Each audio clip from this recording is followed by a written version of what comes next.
Whispers of Wisdom, where we journey together through ancient wisdom and hidden practices, seeking what lies beyond. After a series of conversations with women who lead, create, and break ground, today we sit in a different frequency. We change gears, a frequency that is deep-rooted, that is deliberate, and that is calm. My guest today is Gowrishankar Hosakere, a yoga guru, the founder of Samyama way back in 2014, the co-founder of Ajjanamane, a beautiful, beautiful homestay in Shimoga. Also having worked for almost 2 decades in technology, leading people and in R&D, today Gowrisha leads a life that is quite different from what a lot of us are leading and would greatly, greatly aspire to. Gowrisha, welcome to Whispers of Wisdom. It's such a pleasure to have you here. Sapna, thank you so much. Thank you for having me here and looking forward to the conversation. Okay, so you've done Vipassana for 10 years now, close to a decade. You've been a yoga master. And I know a little bit about your schedule. You've been waking up forever from the time I know you from at 3 a.m. You look fresh. If I were to be here and woken up at 3 a.m., I would be withering by this time. So tell me a little about your day and how have you kept yourself rooted in this practice for these many years? Let me say 2 things there. Thank you. It's a very generous introduction. But, the practice, once you do the practice and once you are in the practice, it's difficult to let go because it keeps bringing you back to your center. And so you start getting used to it. And if you're not doing it in a way that you're used to, it just kind of takes you away from your center. So I started this, I started my 2:30 a.m., 3 a.m. About 10, 12 years back. And it's just, there has been no turning back because it's a wonderful time. You get up at 3, everybody is silent. Yeah. Everything is silent. Yeah. And you have a lot of time with yourself. Right. And that's a time where you can, experiment with your body, experiment with your mind, observe yourself in complete silence. A lot of us set such agendas, Gochi. Like I myself have been trying to, have a discipline, have a routine. And somewhat I think in the last 2 years I've found it, but not the kind of routine you're speaking. And I would aspire to do that. You said something very interesting about finding the center. What does finding your center mean? Does it mean finding that sweet spot where you really enjoy it? It's not like you don't have to snooze the alarm. It's not like when you go, to sleep the previous night, I'm always thinking, God, when I wake up tomorrow, I have to do yoga. It comes from a space of have to do, not I love to do. Yeah, so I went through those stages, right? So when I started getting up at 2:30, it was always feeling like, I need an alarm at 2:30, at 2:40, at 2:50, at 3 o'clock, at 3:10, right? You keep snoozing up to the point, up to some point, and then you wake up. Yeah. And you always start with that. It's, I think it's not a switch. So you start with that and then you somehow get up at 3:30 or whatever time you get up at, and then you do the practice, how much ever you can. And then, over time, you start seeing the benefits of that. And once the benefits start to accrue, so the discipline comes first. Right. So you have to find a way to beat yourself up. Yeah. And so you think initially that's going to happen, the little bit of beating up, absolutely. And that's okay. Absolutely. That's going to happen for a while. I think it took me, I don't know, I can say maybe 7, 8 years. Now I don't need to really think about the wake up at all. Okay. Right. So if I sleep at 12 in the night, I still wake up at 3:30. Do you still need an alarm at times?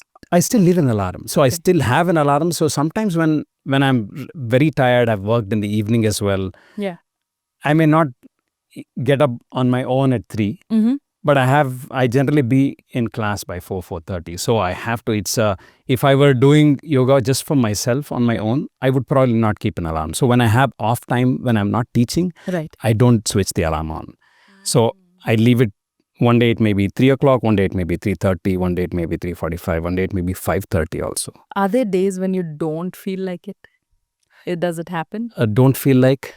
Like it, like waking up and doing all of that you do. So yeah, there are times when I do wake up and I don't think I would practice yoga or I would practice any meditation or anything. So that does happen.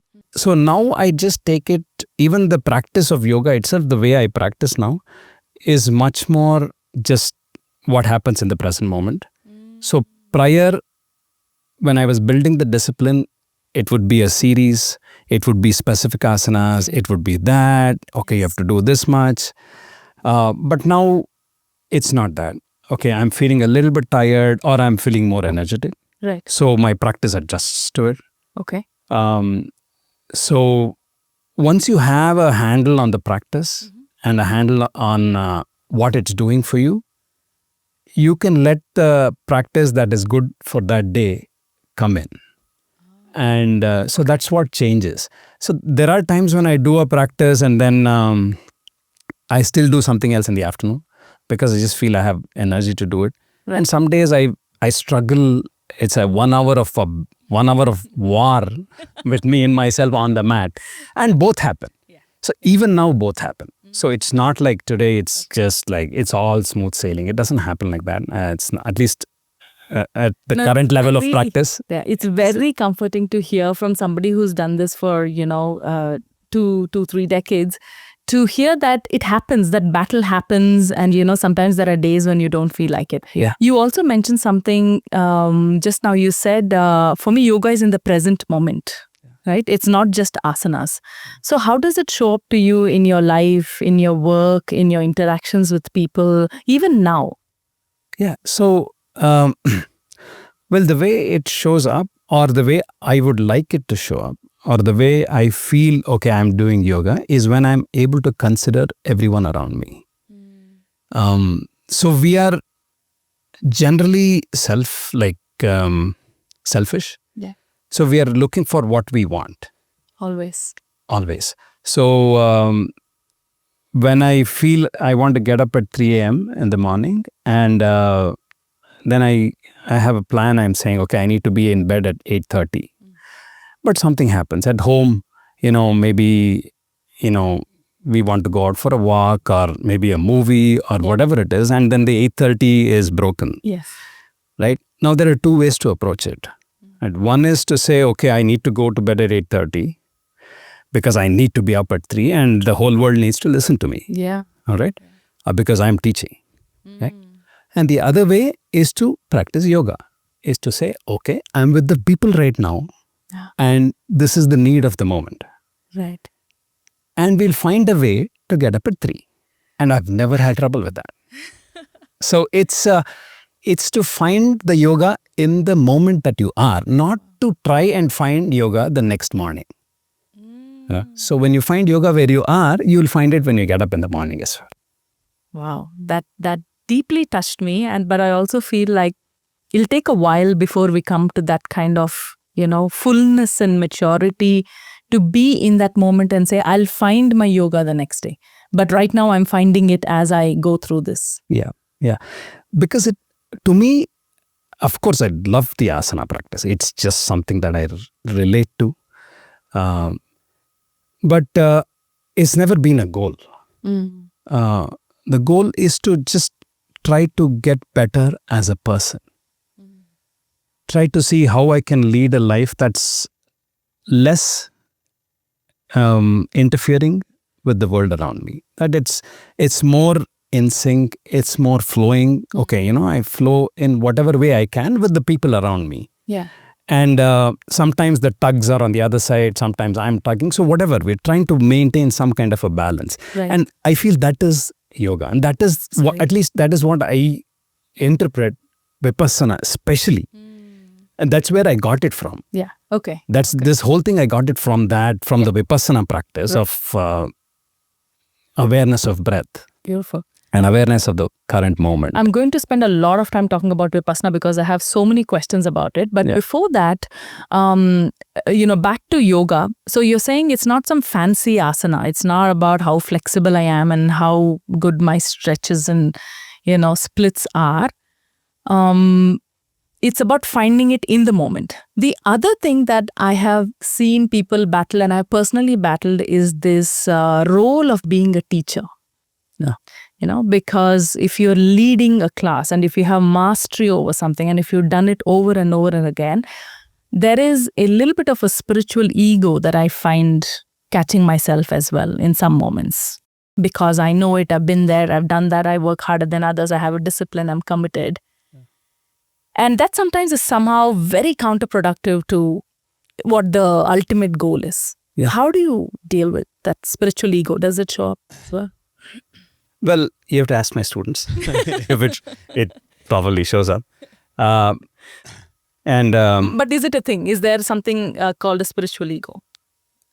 I think there is ego. There is ego. And if you do it in the yoga class, it's spiritual. If you do it in the corporate environment, it's just. But Yes. when you give yourself importance, more than what is necessary, then see, anyway we have ego. Because I am here, and if you say something that I don't like, right now in the podcast, right, I might become defensive, right, and that defense is coming from my ego, right, because I absolutely know you don't want to hurt me. I know that the whole reason you've called me on the podcast is that you feel it's a good conversation to have, right? But still, it can happen that we lose ourselves in the moment, right? So that ego can be spiritual, can be whatever. But I do see that around when I see teachers or when I see the stuff that's put on Insta or even people who call themselves gurus and stuff like that, there's a tremendous level of ego that they bring, which is unfortunate. But what I try to do is to just look at the student. Now, why am I teaching? Right? My teaching is to help me deepen my practice. Okay. There is nothing that I know that the student will not get on YouTube or just by searching on Copilot or ChatGPT or whatever. I mean, I'm sure the instructions they'll receive there are far better than what I can give. Right? And there are so many teachers out there that know more than me. So if there is some reason they're stumbling to the class that I'm teaching, then it's important for me to put them first. Right? So when we start looking at them and start working on wherever they are, trying to meet them where they are, then you think less about they're not able to do something, you have done something and stuff like that. There's probably that's one. I'll just touch upon another thing. I think it's important. Is I don't have a goal of which asana I should do or which asana would set me apart from the rest. Right. Or some asana that I have to put on Instagram. Or a technique that, Or I don't have a goal like that. I just do my practice. I enjoy my practice. Sometimes it's great. Sometimes it's bad. But I'm happy that I still put in some effort on the day that my practice was really poor. Okay. Right?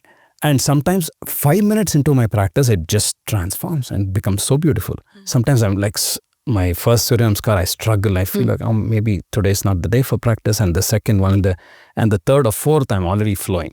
So it happens. I've seen these change in a moment. Right. From being in the flow to completely losing it. Right? So, and from have completely lost it to completely being in the flow. So all you need to do is to try and stay there. So when I don't measure myself with an asana, I don't feel the need to measure anyone according to what they are doing. That's what I wanted to ask you. So how do you take your students in the class with that flow? So there is already a flow and a rhythm in you, which you have, kind of become aware of. And then there is the class, right? And they have different moods, they have different days, they have different emotions. So how does that sync happen? So in the class, it's all, like I said, it's about the student. Sometimes, people have, see, when I'm a teacher, So it's my profession to appear in class, right? So I'm there every day. For students, it may not be the same. They may, they will have gone through a lot of things, maybe work until midnight, maybe, have some fight at home or whatever it is, have difficult times, and still somehow manage to come to class. So what I need to try and bring is the practice of yoga or the practice of compassion. So it helps them feel better when they leave. So in whatever state they come, I always feel I should make them, somehow get them to 1% better than, when they leave. They feel at least 1% better when they leave. Right. And so that's my goal. Okay.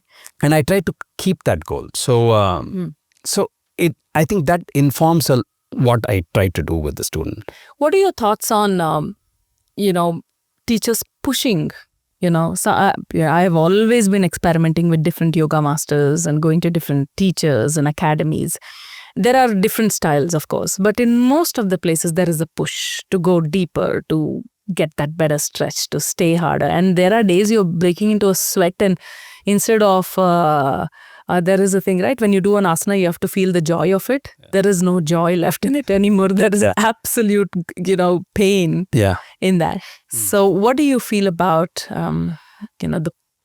the harshness in the practice sometimes, just to get it, especially the word hatha yoga? Yeah. It is hatha. And you need a little bit of, maybe a lot of stubbornness to practice hatha yoga. And so the way I look at it is, sometimes there are students who've come all the way, but for some ignorance or some reason, even though they've put in the effort to come all the way to class, they're still outside. They're still with their problems. And so when I see that, I make them do 10 push-ups.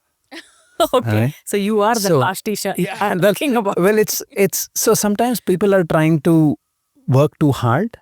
Yeah. And I tell them to sit and meditate for a few minutes. Okay. So it's not the same. And that's why in class I keep telling students that my instruction to you is only to you. And even if I'm teaching Vipassana, or let's say, I just take an example. Sure. It's different for every person.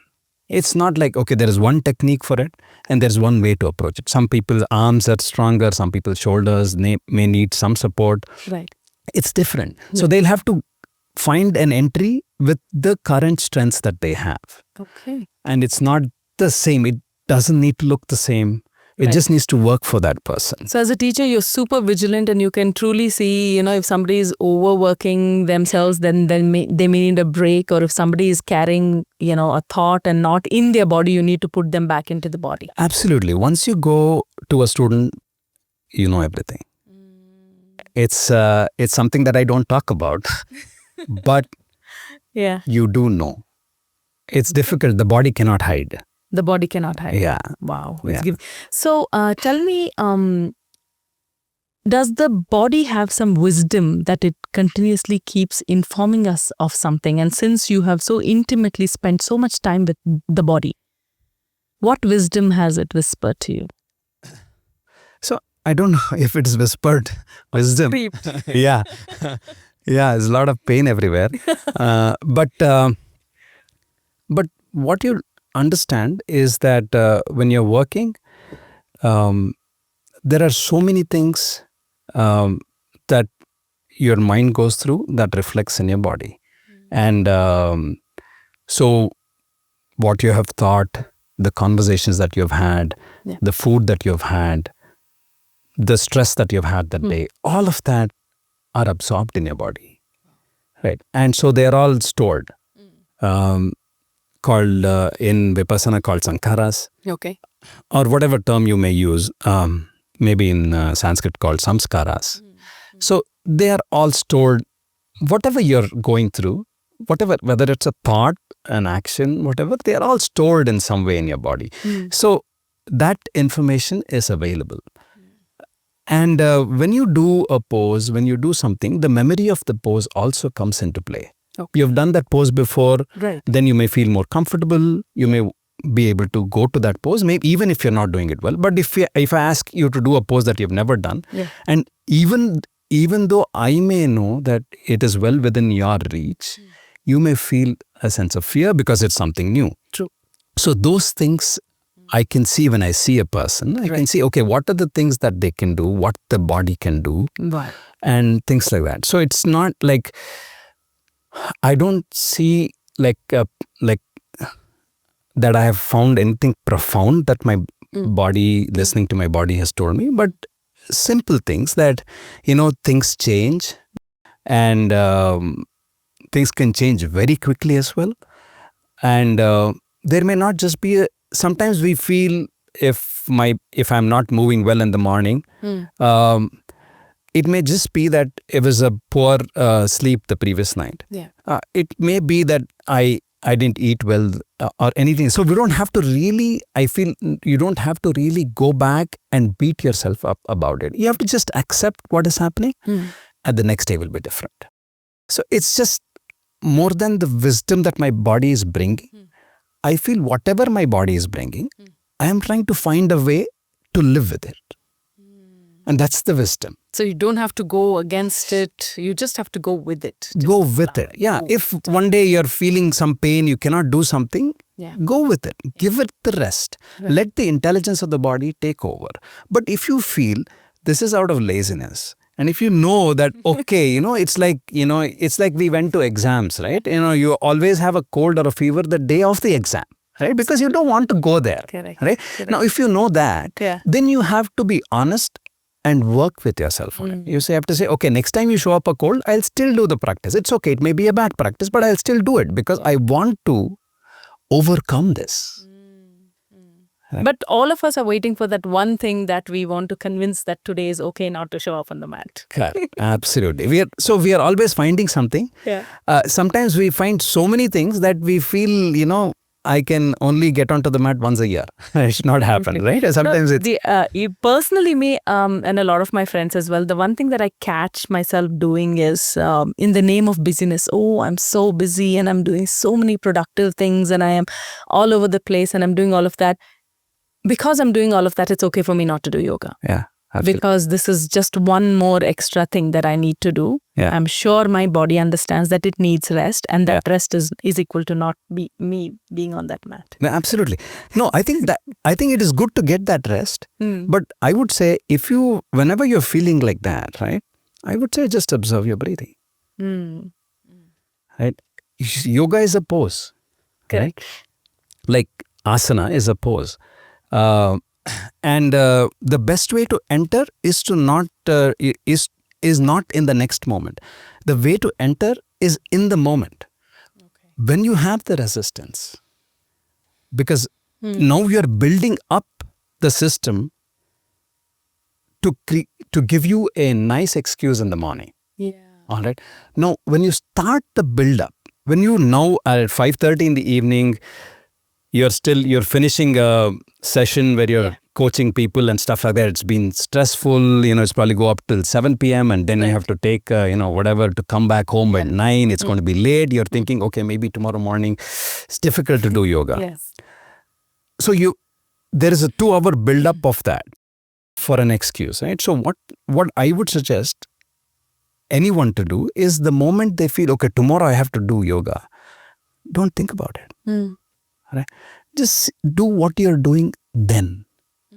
At the moment you're facilitating, you're coaching people, continue that. Let's see. Let's see when we have to accept that we may not be alive the next morning as well.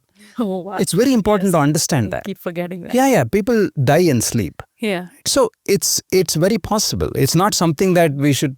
We always think somebody else will die in sleep, but not me. Right? Yeah, that is. But not me. I'm pretty sure that till 2045 I'm, going. Right? It's not true. Right? So it's important to just get that. Yeah. Because if you get that, if you're dead in the night, then whether you thought you will do yoga and next day or not has no relevance. Yeah. Right? So why think about something that may have no relevance? Amazing. Amazing. Wow. Okay. Another thing I find extremely fascinating about the body, Yogisha, is that no matter how rusted it is, how there is no hope for it, if you pick up a practice and if you're consistent, the way it starts responding. Yeah. Yeah. The way the body starts responding. Yeah, absolutely. Like I was watching a documentary where, there is so much abuse on the ocean floor and overfishing and, this huge machinery going and really creating havoc in that ecosystem. And everything is dead. All sea life is dead. But you give it another couple of years, it is back in bounty. Absolutely. Yeah. And it's the same way this human body is capable of bouncing back, the resilience of it. Absolutely. Yes. Absolutely. One of the things that, my cousin had come to Bangalore and we were talking and we were just saying, you know what, if God forbid something happens to Bangalore and we all just get wiped away, it's going to be 10 years, it's going to be a beautiful jungle. Yeah. It's not going to take too long. If you just see how fertile this is and how amazing the city is growing in, even in small places, trees growing. If you just give it enough time, it'll just take over and be so beautiful. We are doing all our best and yet it's still so beautiful. And we just felt, that's what it is. We have broken through all of that system, created all of these things, but you just give it a little bit of time and they'll just grow back. Absolutely. Same thing happens with the body. Yeah. So you've done whatever good use, abuse, whatever you've done. Right. It's okay. But if like Vipassana and yoga, these are practices which allow you to come back and heal yourself. And so the practice of asana is to just like get the body into a sense of calm, a sense of being easy on yourself. And Vipassana is to do the same thing. It's to heal. It's to not think too much in the future, not to be bothered. There are so many things that you've done in the past that you may not like. Yeah. And they are regrets. Yes. And their repentances and all of those. It's not to think about that because that does not exist now. Right. Whoever did it was like Gowrisha 10 years back. But the world is watching us from that lens. I mean, their lens has never changed. And it's just our, sometimes these great conversations and opens your mind and says, that's a version of me that doesn't exist anymore. Yeah. So, unfortunately, what happens in the world is people want to pull you down, right? Because they're also being pulled down. Right? So, they wake up with their regrets. And they're looking for who else has regrets. Oh my God. Right?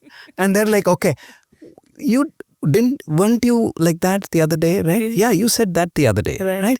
Nobody says, doesn't matter what you said the other day, do what you want today, right? Because they haven't experienced that. That freedom is, since it's not a common experience, and it comes out of some level of practice and some level of awareness, you will not find it in general public. Right. So it becomes even more important for us who are having these conversations and who are thinking like this. It's more incumbent on us to help others find that. If somebody says, hey, this is what you did that was wrong, you should find a way to forgive them. Wow. Right? You should find a way to forgive them for not understanding and not really go back to your past. Whatever your past, it's done. You're not there. Whatever happened, you're not there anymore. That's true. Right? You're sitting here and your life is starting right now at this very moment. Right? And so whatever you've had. And that's just information. You can use it for things that have worked well, you can try and repeat it. Right. For things that have not worked so well, you can try and avoid. So it's just information for you. It's not emotion. We've attached emotion. True. And so we are unable to use the information. Right. So you look at the information that you have a body of information. Yeah. Right? And you look at that information and see what you want to take to tomorrow. Awesome.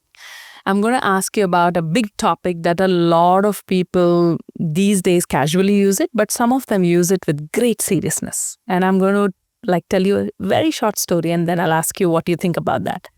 So the creator wanted to put something called self-realization. And he was saying, where do I put it? So the eagle said, give me, I'll take it up in the sky and I'll put it there. And God said, no, these humans are going to come there and they're going to find it. Then the fish said, I'll go deep down the ocean. They said, no, they're going to, come there and take that ocean floor away too.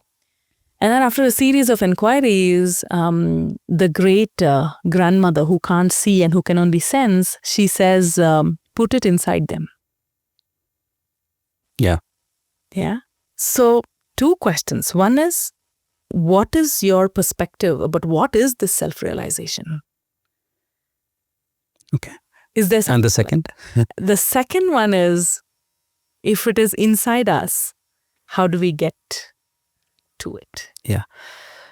So I'll try to refer to my own practice and of self-realization. I think, these words, like you said, there are people, it's thrown around everywhere, and it's not just self-realization, self-awareness, and everything is thrown around all the time, mindfulness and all of these things. But you have to look at some of these things from both macro and micro. So sometimes self-realization can just be that you understand that you are 1 in 8-9 billion humans and maybe trillions of living beings. So one of the ways to self-realize is to understand that if things don't go the way you want, you just accept it. Right? That's a realization. That there are so many beings and all of them have desires. And all of them have aversions. All of them have things they like, things they don't like, things they're going away from, things they're running towards. And when you realize that, and you realize that, at least I have a shirt and a pant to wear and food on my plate, you can be extremely grateful. Simply because the odds could be stacked against you. You were just in some freak accident born here. And you were born to a place where you can at least have 2 meals without being, abused just for it. And so that's one level of macro level self-realization that you can have, because that can inform a lot of things for you. It can bring gratitude. It can bring kindness. Humility. And absolutely. It can bring, and then you can also go into your own, like through the practice of Vipassana, through the practice of yoga, you can start having realization that things will change. And whatever I think I am, I may not be. Right? I feel that's something that I've realized, because my opinions over time have changed about the same thing. Right? If I have an opinion about this, let's say I have an opinion about sitting in a podcast. Few years ago, maybe I wouldn't have done it. I would have said, okay, I don't care to talk. Or maybe a few years ago, I would have said, okay, if I have a yoga class, I want to market my yoga class. I want to reach more people. But now I don't feel like that. I feel like, it's for my practice, and it's for anybody who stumbles into class. And whoever it is fine. It doesn't matter. So these are opinions about the same thing that have changed in me over time. All right. So what I've learned is not just things change externally, even my own view about a thing changes. Okay. So when I am being extremely strong about something, I also need to understand that will simply go away in a moment when new information comes. Wow. Yeah. Right? When I know something else about it, I might think, okay. Yeah. All right. Yeah. Right. So when somebody comes late to class, you might say, how dare this person come late? And if you later realize that this person had an accident, had to figure so many things out, and still finally came into class, you may feel, oh my God, why did I even think about it? Right? So that's important to understand. So these are the self-realizations at the micro level to say, okay, my own views keep changing about the exact same thing. Not just sometimes because I have more information, sometimes because I have started processing things differently. Right? If somebody says something that I don't like, previously I would probably hold some kind of a grudge, right? Or I would probably not speak to that person. Yeah. But I would never easily forgive. Yeah. Or easily be able to understand where that person is coming from.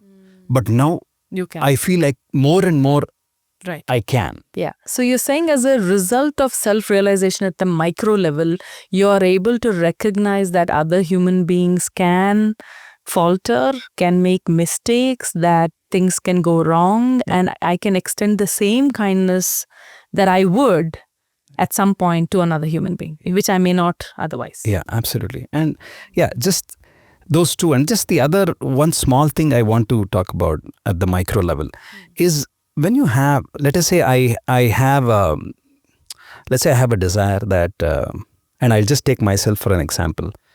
I want to have a lot of students in class, right? Or I want to attract more students. And then that's a desire, right? And then I start looking up. I start saying, okay, I need to create a website, and then I do this, I need to do that, I need to market myself, I need to do this. And you start trying to put things together. Yeah. Now, what you need to understand at that moment when you're thinking like that is you are basically saying you are not fine in the current moment. Okay? So it evolves, or it emanates from a point of being dissatisfied about the current moment. So that very starting point. Yeah, very subtle dissatisfaction that's there in your mind will make you do things. Now, if you understand, okay, there is dissatisfaction, right? I'm not saying you should not do it. We'll come to that later maybe. But if you understand that, okay, this is like, okay, I don't like where I'm sitting, the way I'm sitting. No, I need to do something about it, right? So you start putting in an effort on it. And if you understand for a moment that this dissatisfaction just showed up, right? And then it's making me do things. Then you see some person doing some things. You start to understand where it's coming from. Yeah. And when you start to understand where these are coming from, you cannot get angry. Right.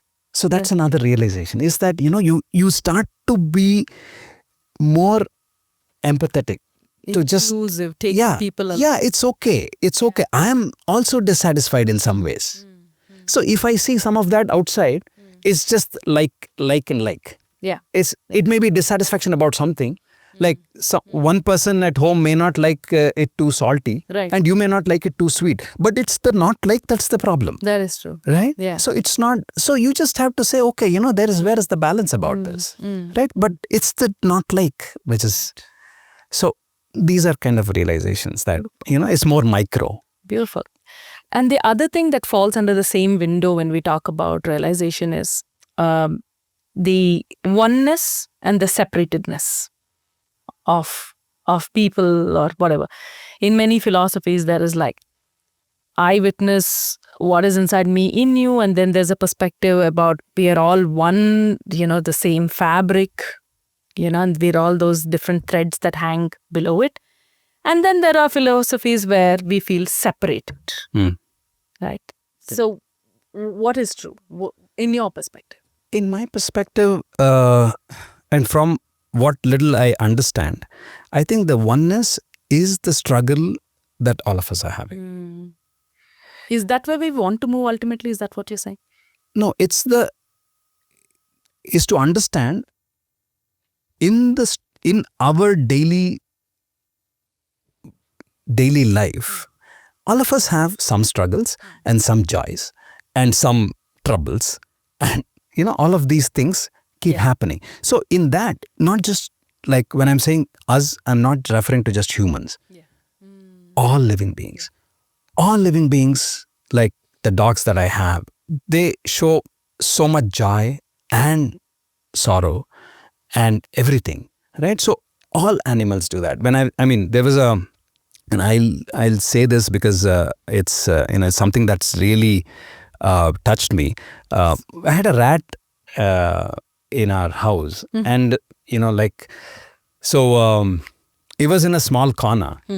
And typically whenever there is whatever living being at home, we always try to not harm it, whatever it is, right? Try to take it, put it out, or do whatever the best way you can to help it,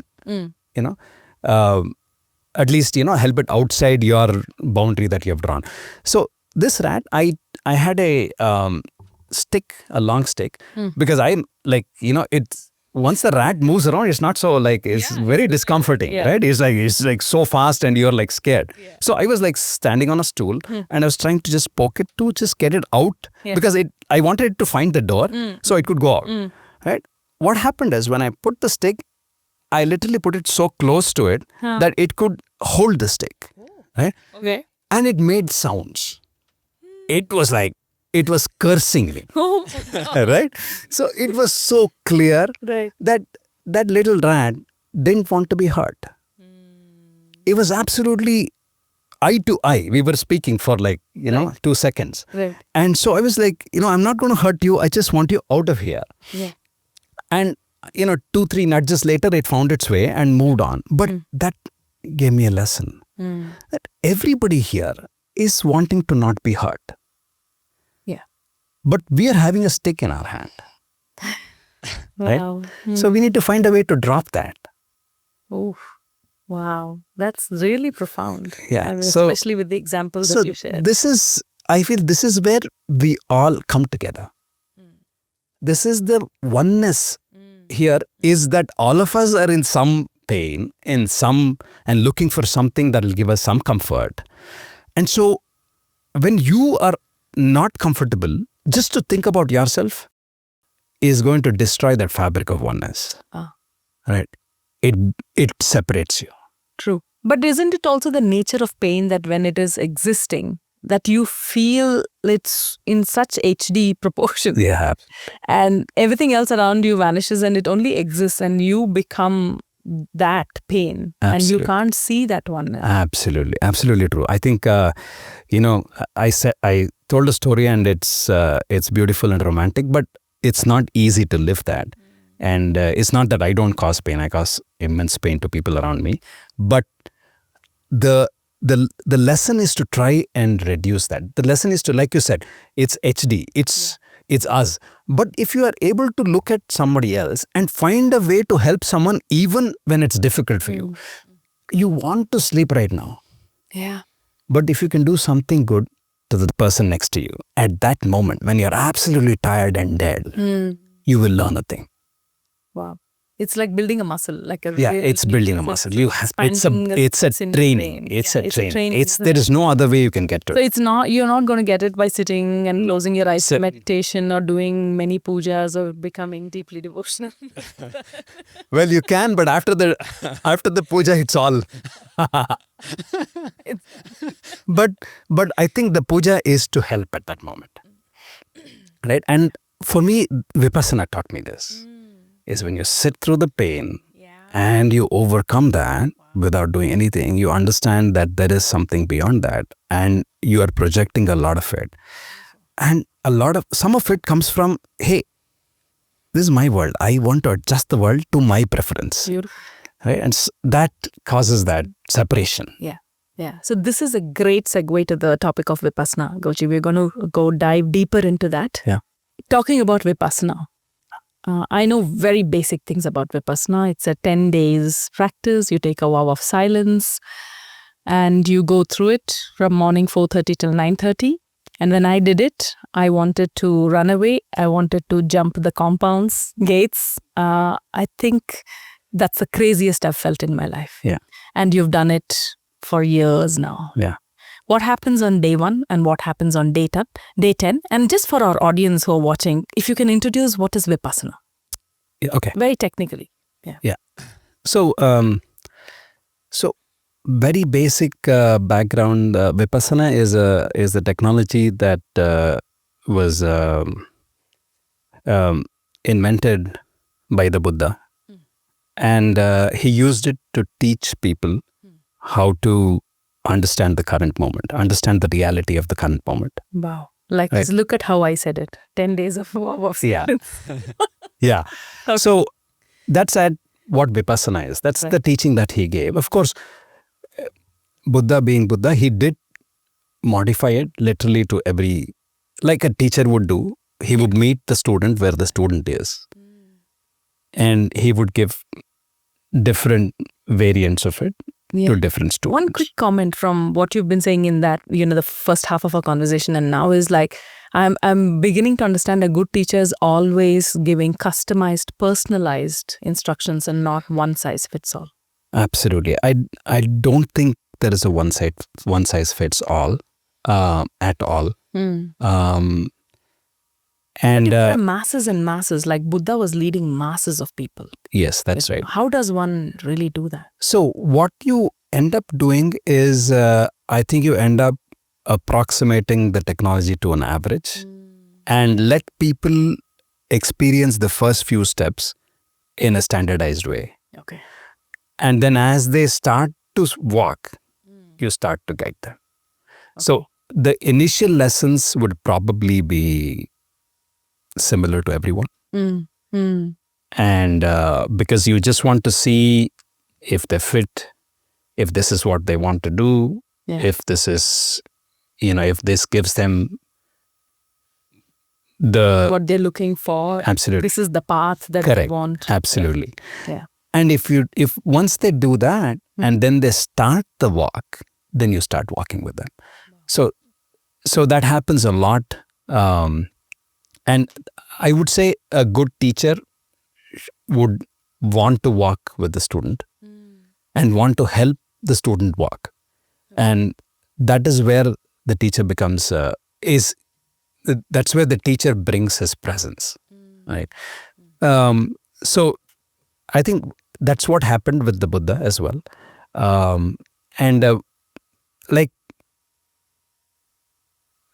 Just to kind of go back one step, he did, he went through extreme asceticism before he gave up everything. Correct. And then when he was obviously born in a royal family, so he had one level of materialism in the first half of his life. And then he said, this is like taking me nowhere. Right. Because I'm, he sees a dead body, he sees all of those things. We all know the stories that, of Buddha. He sees all of that and he feels a little disillusioned and he goes off and says, okay, I just want to figure out what's happening and what's life about. And then the advantage with him was that he was already well-to-do. So he didn't have the urge to do better in a materialistic sense. So he had already, whatever he needed, he wanted, or whatever he could have imagined, he probably had. And so he could choose a path of extreme asceticism. He would say, go to the deepest depths of giving up everything that you like, giving up everything. And then he realized that there was absolutely no benefit doing that either. Oh, okay. And that's when he drops that. Right. And then comes to what's called the middle path, the Majjhima Patipada. So he says extreme pampering your senses or extremely depriving your senses. Both are not the path. And how beautiful that he experimented with both. Absolutely. And that is the path of Vipassana. The path of Vipassana is the path of personal experience. It's not even Buddha's experience. It doesn't matter to us now. Whatever Buddha attained, he's passed 2,500 years back and doesn't matter to us. What matters to us is the technology that he has provided. Now, Newton doesn't matter to you. But gravity. You understand that to send a spaceship. Right? You understand how gravity works. And so you don't have to really pay homage to the Newton every time a satellite is going up, So it's not needed. And you don't need to do that with the Buddha either. Doesn't matter. And I don't think they're expecting either in any form. In fact, he comments about it to say, you follow the path and that's what is important. Enough. That is the only thing that's important. And so the path of Vipassana is to work with yourself in the current moment. So the deeper, what happens is when you, the deeper you practice, the deeper you fall into the current moment. It's like one of the examples that the Buddha gives about how the mind works, and it's a nice story. I think I'll tell the story now. And it's about, Buddha and his students were walking. It was evening time. And this, Buddha said, let's get some water to drink. And one of his students volunteers and says, okay, there's just a lake close by. I'll go get some water. And then he goes, it's the time where the cattle are coming back and stuff like that. The water is all muddy. And then he comes back and says, no, the water is all muddy. I couldn't get the water. And the Buddha says, okay, why don't we sit down for some time? And they sit down for some time. And an hour later, he says, why don't you go check with the water? And this guy goes, the water is all clear, absolutely clear. So he can get water. And that's what it is about the mind. It's, it's disturbed, and you don't need to do anything. You just need to let it be. You just need to let it be for it to calm. And the more you let it be, the deeper you can see. The more there are lesser waves, the deeper you can see in the water. And that's just exactly how the mind works. And so you try to find deeper stillness as you're practicing, because that will open some long-term trauma, long-term things, even without your own, no therapy, no talking to anybody. I think you become your own therapist. Healer, therapist, doctor. Yes. And the technology is such that it is difficult or irrelevant to the technology to understand which trauma am I pulling out. What trauma am I pulling out? When am I pulling it out? That's different. Okay. All you need to do is, if you go to that 10-day torture practice. In my words, yes. If you go through that, when you come out, it'll have changed you somewhere. Yeah, it really did. Somewhere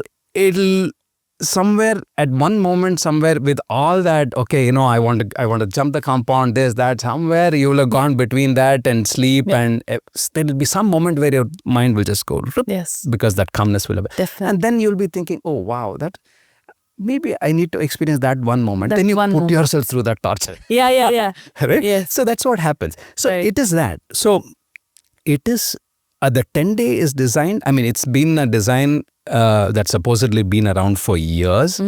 At least I think, according to the tradition of Ubakin or Goenka, it's been around for since the time of the Buddha. That 10-day kind of a routine. It's been since maybe the Abhidhamma, maybe 300 years after the Buddha or something like that. So it's been like a solid, tested, tried technology. Yeah, technology. And in which, the first 3 days are breath observation, which the instructions are so simple, but it's so hard. So hard to do. Just observe your breath is the instruction. Yeah, right? Just observe breathing and you're like, oh my God, where is my breath? Right? It's so hard. And suddenly breathing becomes laborious the moment you start observing. Otherwise, it's just very comfortable. Yeah, you don't even know you're doing. You don't even know it. Yeah, and if somebody says you're breathing, why don't you just observe? It just becomes hard. Yeah. So that's the first 3 days, and then that's called the Anapanasati, which is the observation of in breath and out breath. And then the 4th day you're given Vipassana, which is a little bit more body scan, sensations and stuff like that. That is called giving Vipassana itself? Yeah. Okay. Because, 4th, it is, it's like, okay, you pass the 3rd day and you have not jumped the compound. Yeah. Then, okay, you're right. You may be. You're ready for something a little more. Little bit more. Yeah. Yeah. So, it's that. And the 4th day onwards, you start practicing. 4th day, 5th day, 6th day, 7th day, 8th, 9th day. You just go through the same body scan, but in different orders and things like that. Tell me a little bit about this body scan. What happens in the body scan, and why should anybody scan their body? What are we scanning for? Yeah, that's a very good point. You're scanning to learn to be aware of your entire body. Now, your reality, in fact, the only reality that you have is your body. Yeah. Right? Even your mind, it's not. You have because you have a body. That is true. Yeah. You don't have a mind without the body. Yeah. Right? So, this is the only reality you have. Everything else, I have something, I'm talking to you, I have an opinion about you, all of that is in the mind. May not be real. May not be real. I know something about you. Yeah. And so I think, oh, wow, it's great to talk to Sapna. Tomorrow you reveal something else. I may say, oh, I should have not come on here at the podcast. Whatever, right? I mean, things can happen, right? So the reality of the moment is whatever your body is carrying at that moment. It includes the mind. So when you do a body scan, you're honoring your entire reality in that moment. Wow. The reality that you can feel and the otherwise that exists. Exactly. So when you scan, you scan for sensations, you scan, there is a, I mean, it's a technology. So there is a sequence. You can scan from head to toe, or you can scan from toe to head. But Goenka says also that, you just scan, you can scan.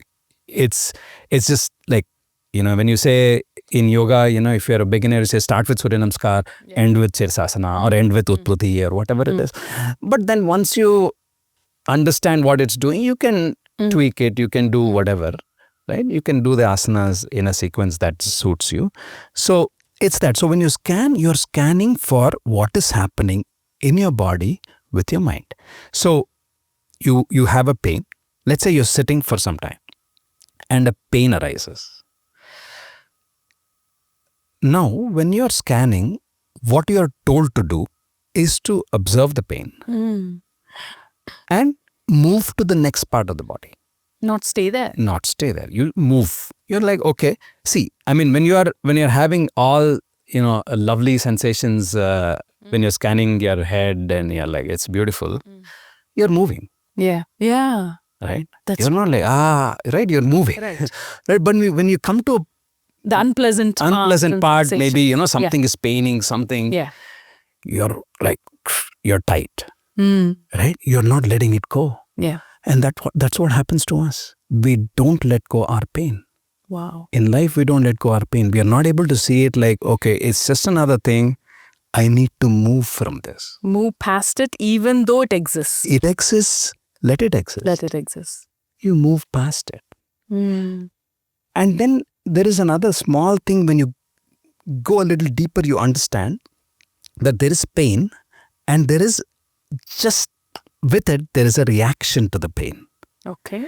So there is pain, which is like whatever, and you have, I don't want this. Yeah. Like, I want to change my position. True. I want to get out of this. Yeah. This is not for me. Right. Those are your reactions to the pain. Otherwise, just sitting. Now we are sitting. Yeah. And we are talking, and this is enjoyable. Right. Right. So there is the pain, the stimulus, and there is a reaction, which is the reaction of not wanting the pain. It. Yes. Now, once you learn to move away from that pain and to other parts, your awareness on the pain decreases. So next time you come, maybe the pain is a little bit lesser, and then you move past it. You will actually get to a point where you will come back and there is absolutely no pain and you haven't done anything at all. Wow. It requires a little bit of patience. Right? Lots of patience. Yeah. Initially, it's not going to happen, right? Because you don't know the technology. We don't know the technology. Yeah. But if you know, it is something that literally as the pain appears, you will find ways to overcome.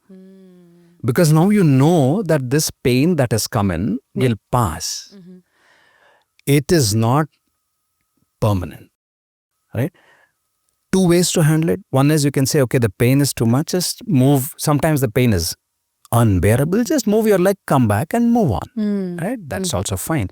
The other way is to just let it be and the pain will dissolve on its own. So always I tell my students, for the pains that are simple or for the pains that you can withstand.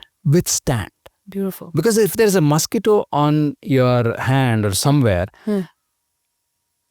it's not too much. It's not too much. You know there is a mosquito. It take one drop of your blood, right? Max. And it'll stay for 75 seconds maybe, 90 seconds.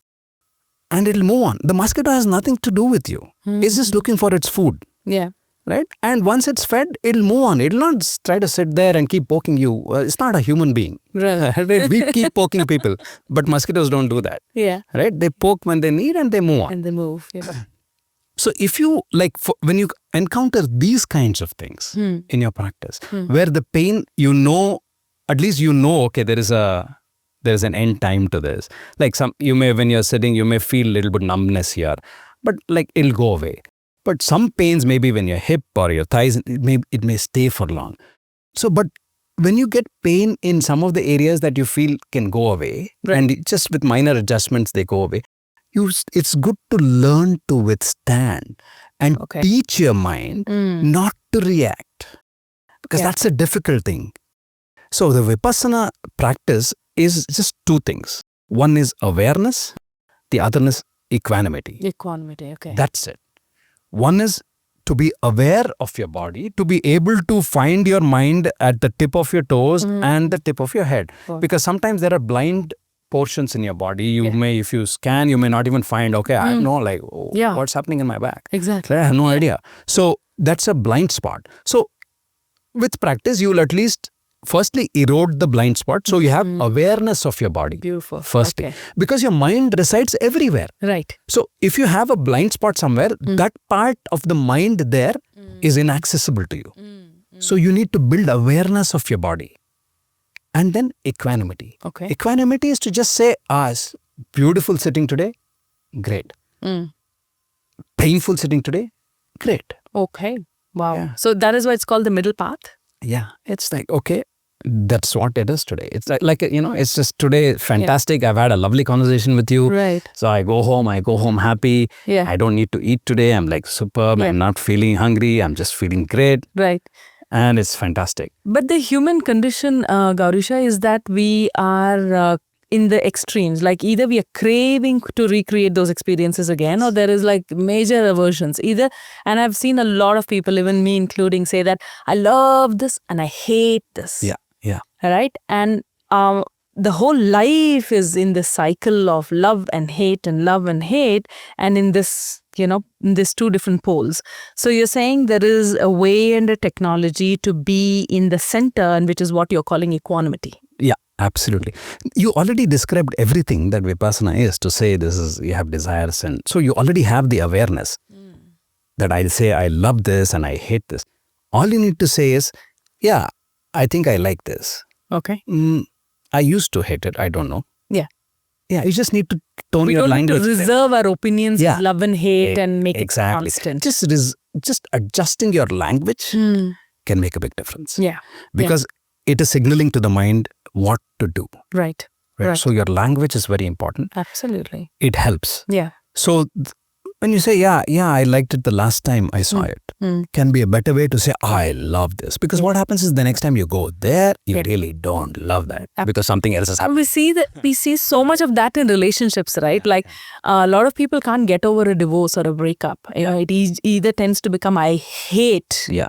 I don't want to see that human being. Yeah. And you're talking about somebody at one point who you said, I can't live my life without. Correct. Absolutely right. Absolutely right. I mean, of course, with marriages and all, it's even more because you feel you've invested a lot, which is untrue because it's just all the investments are similar. But anyway, I'll not go into that too much. But what you say is right. You can take a simple example of going to a restaurant. You go to a restaurant, you order something, it was great, totally enjoyed it. You go the next day, it can be bad. The same thing. This absolute same stuff can be bad. Yeah. Maybe because it was a different cook. Maybe because it wasn't fresh. Maybe because that day you had a bad day. So many things can come into play. Right. So to say, it is better to say, wow, that was a moment where I really enjoyed that. Right. And leave it. Enjoy. Yeah. This is not to run away. This is to enjoy, but to let go at the same time. It is to not say, okay, I want that moment back. Because that's the dukkha. Wanting a moment that's past back is the starting of the dukkha. Beautiful. Right? So you have to find a way to not go there. You have to say, okay, beautiful moment, great conversation. But let's say I go back home and say, Sapna, can we have another podcast tomorrow? Right? It doesn't make any sense. This is a moment that just happened. Right. And that's it. Right. Right? So you just live moment to moment and not try to attach them. So that helps. Not attaching two moments, just live one moment as to itself. And say, okay, you enjoy it. Yeah. And then shake yourself off a little bit. Come back to your center. Right. And continue. Right. Okay, so maybe one or two more questions around Vipassana is how has it shaped you for this, 9-10 years of practice? It's not just those 10 days when we go away and we switch off our phones and we take a vow of silence. I think the practice then also extends to our day-to-day life. Yeah. And probably there is no silence or vow of silence in that. We are still communicating with the world. But what does it mean to you, Vipassana, in your waking life? Well, to be honest, for me, it's been life-changing. It came at a time when I was looking for something that would help me center myself, going through relationship challenges and all of those. And tried several meditation techniques. But this just hit home. It was just something that I felt was natural for my kind of thought process. Logical. I could feel I could do step by step. Yeah. So I felt like, okay, Do you think it's more scientific and it appeals to your logical mind? Yeah. It just appeals to me. Yeah. Because it's something that I can replicate. It's something that, okay, there are steps that you can go with. Yeah. And the teaching is consistent. Yeah. When the Buddha talks about forgiveness in all situations. There is no forgiveness when you're feeling happy, but don't forgive when you're feeling. Examples are in his death. Yeah. Right? Yeah. Forgiveness. Yeah. So it's that. So consistency and repeatability have helped me. Okay. I'm like a person who would like to see, I always try to poke holes in things that I see. So you like to experiment, you like to test them out. Yeah, For you, you convinced that this is your path. Correct. Right? Now, a lot of us are built differently, right? Like, it may not be my path. Absolutely. Yeah. So how does one know Vipassana is their path? Or how does one test out a path in whatever they choose? Absolutely. So I think you have to immerse yourself and invest in whatever you feel is good for you. And that's not a waste of time. Even I did it and I didn't like it. And I came out of it after a year and said, this doesn't work for me. Yeah. So you had the courage to go experiment. And that's what you should take away for yourself, is that if you feel you want to learn, even though the outcome may not be what you want, you're still ready to put the effort. And that's a great thing. Okay. And so that's what you should take away from it. You should say, I went through 10 days of silence and everything and still managed to finish it. Still managed to finish it and still managed to survive. And I'm sitting here. Right. So that's absolutely great. So it's not the same for everyone. And I feel like for Vipassana as well, doing a 10-day course will give you an insight, an insight. Yeah, it'll open a door. And you can look around and say, okay, this is not my scene, and you can move on. We can move on as well. Yeah, absolutely. Okay.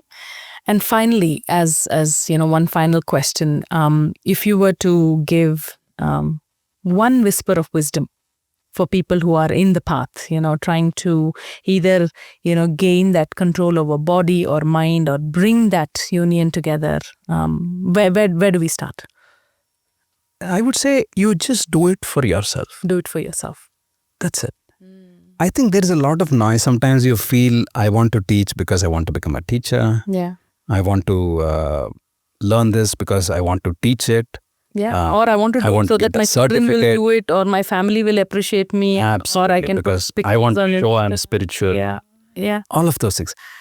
None of those are all layers. Yeah. Those are all layers that actually take you away and don't take you into the practice. So you know how you sound? You sound like Brad Pitt in F1. He says there's a younger race driver he raised. Yeah, They're all layers. Yeah, absolutely. It's all Days. It's all nice. It's all noise. It's all nice. Beautiful. There's no Beautiful. two ways about it. It's just do it for yourself. Do it for all the paths Yeah. lead you to. If they're leading you to the place of peace, that's all. That's it. That's it. The end goal is to be peaceful with yourself. Beautiful. So it's just different paths, and if you do it for yourself, you'll find a path. Thank you. Koti, it has been such a profound conversation, and the questions were just flowing, the conversation just happened, and there are lots to think about. And I'm sure, audience who are going to stumble upon this podcast are meant to find this, like you say, like how sometimes people stumble into your class because they're supposed to.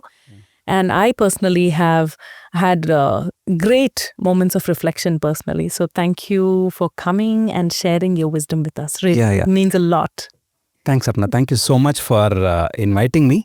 And thank you for making it so comfortable and easy for me. So the conversation, I didn't feel we were on a record or things like that. It's just a conversation that I would have had. I think that is a huge compliment. And it was fantastic to me. So I'm like, thank you so much for it. Thank you. Thank you.